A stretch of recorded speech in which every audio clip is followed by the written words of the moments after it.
প্রধানমন্ত্রী, রাজনৈতিক সচিব অথবা বাংলাদেশের প্রতিমন্ত্রী অথবা বাংলাদেশের যুদ্ধ মহাসচিব, এটা বড় পরিচয় নয়। আমার পরিচয়, আমি সিলেট জেলার কানাইঘাটের সন্তান। আমি কানাইঘাটের বুকে জন্মেছি, কানাইঘাটের বুকে মৃত্যুবরণ করবো। একদিন যেদিন আমার জীবনের সব স্বপ্ন সফল হয়ে যেদিন আল্লাহ যদি ডাক আসে, সেদিন এই কানাইঘাটের বুকে হয়তো কবরস্থ হবে। কানাইঘাটের মানুষই আমার টাকাতে নিয়ে আমার মাটিতে আমার শেষ সমাধিতে আমার পৌঁছাবে। সুতরাং এই মানুষের কাছে আমার জীবনের ঋণ আমি শোধ করতে পারবো।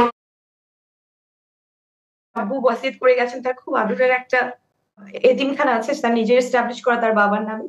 ওখানে আমি আব্বুকে দাফনের জন্য ক্লিক করেছি এবং এটা গ্রান্টেড হয়েছে।